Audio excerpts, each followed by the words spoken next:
আল্লাহু একটা কথা বলে দেই, দিয়ে সামনে যাচ্ছি। আলী রাদিয়াল্লাহু আনহু শেষ বয়সে বলছেন, তাকে প্রশ্ন করা হচ্ছে যে আপনার কি কোনো দুঃখ আছে জীবনে? আলী রাদিয়াল্লাহু আনহু বলছেন যে আমি শুরু থেকে নবী সাল্লাল্লাহু আলাইহি ওয়াসাল্লামের পাশে ছিলাম, আমার দুঃখ নাই, তবে একটা মনের কষ্ট। কি?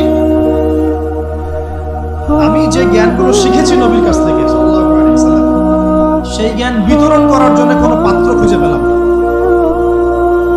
গভীর কথা, যে জ্ঞান শিখেছি এটা বিতরণ করার পাত্রই খুঁজে পেলাম না। তাহলে পাত্র, আমরা তো পাত্র, জ্ঞান বিতরণ করবেন ওলামায়ে কেরাম। পাত্র আমরা যদি পরিষ্কার না হই, জ্ঞান কিভাবে পাবেন? সম্ভব? আরেকটা বিষয় বলে দেই, যখন আপনি জ্ঞানের চর্চায় মাঠে নামবেন, আল্লাহ পাক আপনার সম্মানার্থে ফেরেশতার পাখা আপনার পায়ের নিচে বিছিয়ে দিবেন। আর যখন আপনি জ্ঞান চর্চা করে আলেম হবেন, ইনশাআল্লাহ তাআলা আপনার জন্য আসমান জমিনের সমস্ত মাখলুক, এমনকি সমুদ্রের নিচের মাছ, গর্তের ভিতরের পিপীলিকা, সবাই আল্লাহর কাছে আপনার জন্য ইস্তেগফার করবে। হাদিসে নবীজি বলেছেন যে আকাশের চাঁদটাকে তোমরা যেমন দেখো উজ্জ্বল অন্য নক্ষত্রগুলোর তুলনায়, ঠিক তেমনি সাধারণ মানুষের উপরে একজন আলেমের মর্যাদা এমন। প্রিয় ভাইয়েরা, যুবক ভাইদেরকে বলছি, স্পেশালি আজকের লেকচারটা স্পেশালি তোমাদের জন্য। এই ফাঁদগুলো থেকে বেঁচে থাকবে এবং এলেম অর্জন করবে। এলেম অর্জনের কোনো বিকল্প নাই, এবং এলেম অর্জনের জন্য সিলেবাস লাগবে।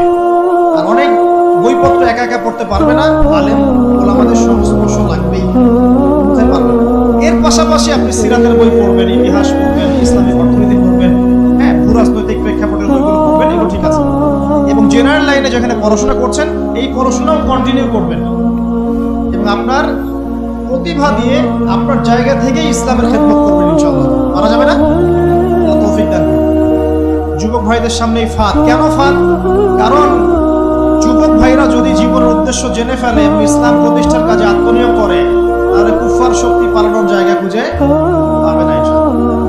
প্রিয় ভাইরা, আল্লাহ রাব্বুল আলামিন বলছেন মুমিনদেরকে, হে মুমিনরা, তোমরা আল্লাহকে ভয় করো। দেখুন, 6টা পিলারে বিশ্বাস না করা পর্যন্ত কেউ মুমিন হয় না। কয়টা পিলার?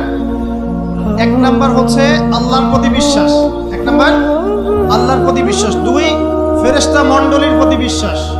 3 আসমানি কিতাব সমূহে বিশ্বাস। 4 নবী রাসূলগণের প্রতি বিশ্বাস। 5 পরকালের প্রতি বিশ্বাস। এবং 6 তাকদীরের ভালো মন্দের প্রতি বিশ্বাস। এই 6টা পিলারকে মনে বিশ্বাস করতে হয়, মুখে স্বীকৃতি দেওয়া লাগে, এবং কাজেও বাস্তবায়ন করতে হয়। তারপর আপনি মুমিন হবেন ইনশাআল্লাহ। আল্লাহ পাক বলছেন আমাদেরকে, এই মুমিনদেরকে, তোমরা আল্লাহকে ভয় করো, ভয় করার মতো ভয় করো। এটার ব্যাখ্যা কি? ভয় করা মানে কি? শুধু নেক আমল করা মানেই আল্লাহকে ভয় করা নয়। আল্লাহ পাকের যত নিষেধ আছে, এই নিষেধগুলো ছেড়ে দেওয়ার নাম হলো আল্লাহকে ভয়। যদি আমি নামাজ পড়ি, প্রমাণিত হবে না যে আমি আল্লাহকে ভয় করি। হারাম ছেড়ে নামাজ পড়েন, হালাল খেয়ে নামাজ পড়েন, প্রমাণ হবে আপনি আল্লাহকে ভয় করেন। নামাজ পড়াটা একটু সহজ কাজ, কিন্তু এই হারাম রিজিক ছেড়ে দেয় এত সহজ কাজ না। রোজা রাখা সহজ কাজ তুলনামূলক, কিন্তু সুদ ঘুষ ছেড়ে দেওয়া এত সহজ কাজ নয়। তাসবিহ তাহলিল করা সহজ কাজ, কোরআন তেলাওয়াত করাও সহজ কাজ তুলনামূলক, কিন্তু ওই বোনের সম্পত্তি তাকে ফিরিয়ে দেওয়া এত সহজ নয়। অন্য মুসলিম ভাইয়ের মান সম্মান রক্ষা করা তো সহজ নয়। পরিবারে পর্দা এবং নামাজ কায়েম করা তো সহজ নয়। এবং এই সুদ ঘুষ দুর্নীতি অন্যের সম্পদ আত্মসাৎ থেকে বের হয়ে আসা এত সহজ নয়। তাকওয়া মানে কি? পরিপূর্ণরূপে ইসলামে প্রবেশ করা, আল্লাহ পাকের যাবতীয় হুকুম আহকাম মেনে চলা, আদেশও এবং নিষেধ। আল্লাহ পাক বলেন শেষে, ওয়ালা তামুতুন্না ইল্লা ওয়া আনতুম মুসলিমুন। একজন নবীর কথা খালি বলবো, বিশৃঙ্খলা করেন, একটু ধৈর্যের সাথে বসেন। আমরা খুব লম্বা আলোচনা করবো না, একটু বসেন, শেষ করে দিচ্ছি আস্তে আস্তে।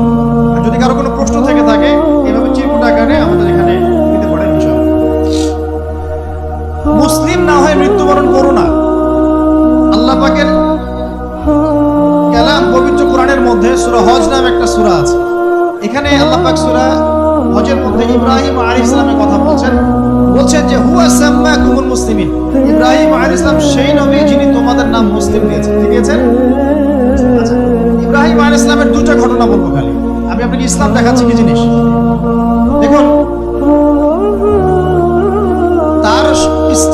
পাক বলছেন রেখে আসো হাজেরা আলাইহিস সালামকে, রেখে আসো মক্কার কাবা ঘরের কাছে, যেখানে কোনো মানুষ নাই, কোনো খাবার পানি কিচ্ছু নাই, সাথে ছোট সন্তান ইসমাইল।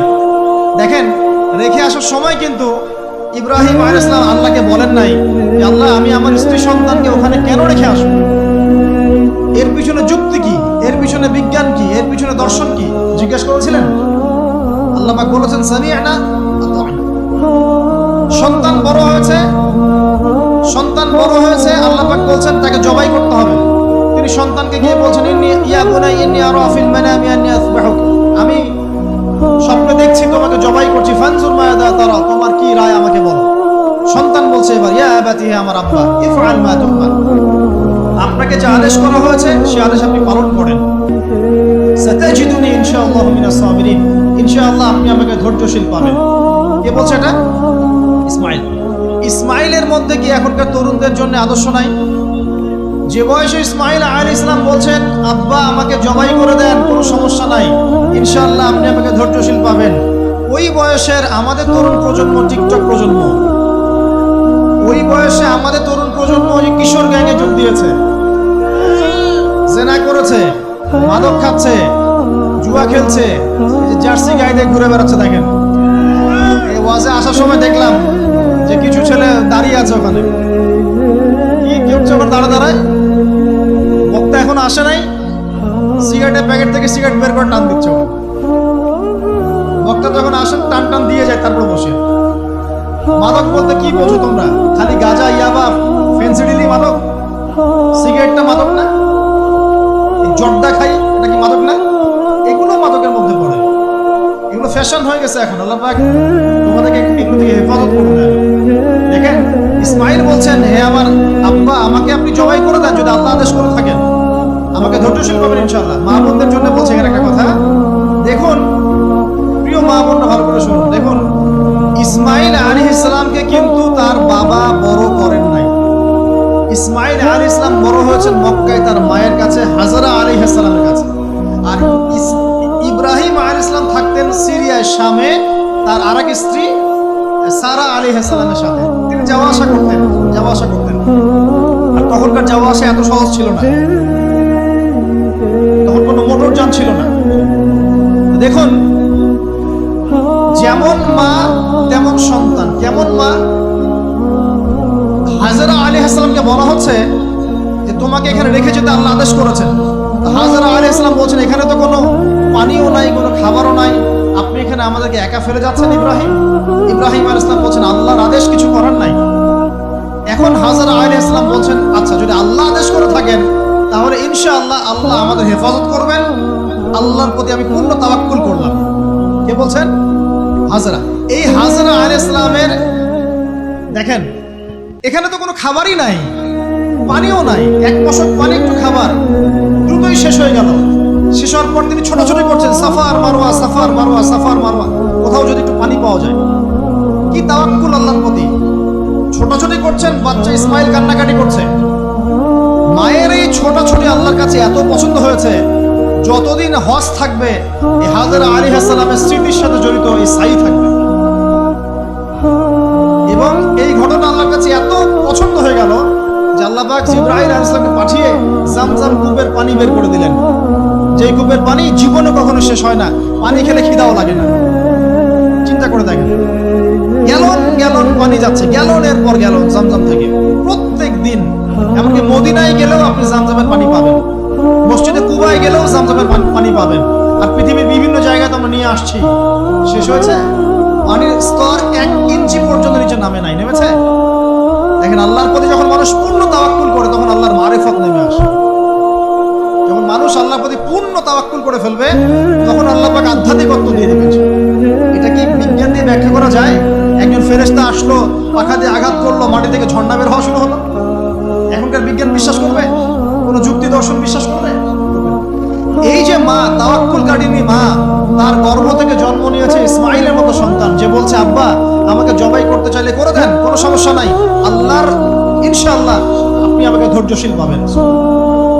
এই জন্য বলি, আমাদের পরিবারের মায়েরা যদি হাজরা আলাইহিস সালামের মতো হতে না পারে তাহলে ইসমাইলের মতো প্রজন্ম তৈরি হবে। অতএব প্রিয় মা ও বোনেরা, একটা নসিহত যথেষ্ট আপনাদের জন্য, যে নিজেরা হাজরা আলাইহিস সালামের মতো আল্লাহর প্রতি পূর্ণ তাওয়াক্কুলকারী হয়ে যাবে। নামাজ ছাড়িয়েন না। কোনো মহিলা যদি মাত্র 4টা কাজ করতে পারে, নবী সাল্লাল্লাহু আলাইহি ওয়াসাল্লাম বলেছেন জান্নাতে যাওয়ার জন্য সবগুলো দরজা খুলে দেওয়া হবে। 1 নাম্বার, কোনো মহিলা যদি 5 ওয়াক্ত নামাজ পড়ে, এখানে শুধু ফরজ নামাজের কথা বলা হচ্ছে, নফলের কথাও বলা হচ্ছে না। 2 নাম্বার, যদি একজন মহিলা রমজান মাসে সওম রাখে, ফরজ সওম, ফরজ রোজা, নফল রোজার কথাও বলা হচ্ছে না। 3 নাম্বার, যদি মহিলা, একজন নারী যদি তার সতীত্বকে হেফাজত করতে পারে, পর্দা মেনে চলতে পারে। এই পর্দা বলতে আমরা ডিজিটাল বোরখা বোঝাচ্ছি না। পোশাকটা এমন হবে না যে পোশাক পরেও গায়ের কাঠামো কতটুকু আটোসাটাটা বোঝা যায়, এই বোরখা চলবে না। বোরখা এমন হবে না, পোশাক এমন হবে না যে বাহির থেকে ভিতরের অঙ্গ দেখা যায়, এই বোরখা চলবে না। পোশাক এমন হবে না যে পোশাকটা পুরুষদের পোশাকের সাথে সাদৃশ্য আছে, গেঞ্জি টি শার্ট পরা যাবে না। পোশাকটা এমন হবে না যে পোশাকটা অমুসলিমদের সংস্কৃতির সাথে বা ধর্মীয় কালচারের সাথে সাদৃশ্য আছে, এমন পোশাকও চলবে না।